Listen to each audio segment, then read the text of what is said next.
बुरा नहीं है, इससे मेरे लिए बुरा करवाया गया है, क्योंकि मेरा कोई कर्म ऐसा था जिस कर्म को नष्ट करना था, तो भगवान ने इस समय उसकी वो वृत्ति कर दी कि मेरा अपमान किया, मेरी हानि की, मेरे प्रतिकूल बोला, मेरे प्रतिकूल आचरण किया, उसमें इस बेचारे का क्या दोष?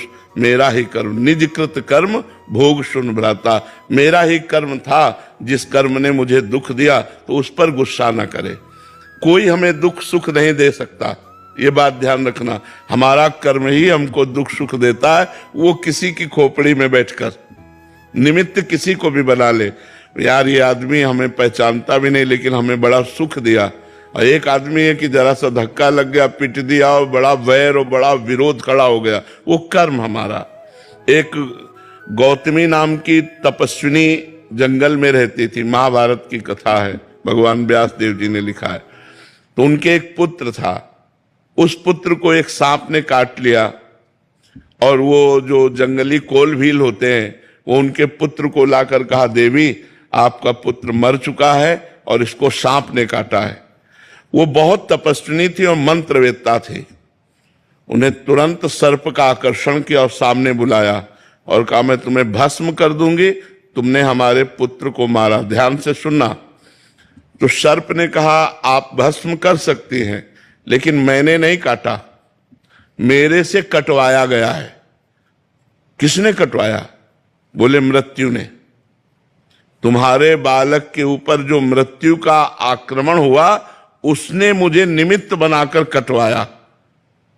तो उनकी बात समझ में आ गई, तपस्विनी थी, उन्होंने मृत्यु का आकर्षण किया।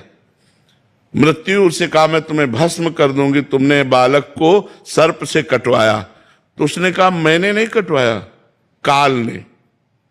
काल के द्वारा मैं मृत्यु प्रेरित थी और मैं मृत्यु से प्रेरित होकर सर्प ने काटा, मैं तो एक निमित्त। मृत्यु ने कहा, वो तो काल है, काल का आकर्षण किया, और काल महाबली भगवान का स्वरूप है।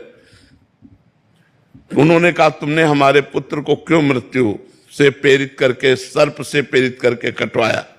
तो काल ने कहा, हमने नहीं किया, तुम्हारे बालक के कर्म ने। कर्म से प्रेरित काल, काल से प्रेरित मृत्यु, मृत्यु से प्रेरित सर्प, घूम के बाद कहा है कि तुम्हारे बालक का कर्म ऐसा था जिससे इसको सर्प ने काटा। तो अगर हम विवेक के द्वारा देखें तो हमारा कर्म ही, वो बैठे किसी की खोपड़ी में, हमको दुख या सुख जो मिलता है वो निजकृत कर्म भोग सुन भ्राता, अपने किए हुए काम में फल मिलता है। तो कोई आदमी हमारे साथ दुश्मनी कर रहा है तो मेरे ही किसी जन्म का कर्म या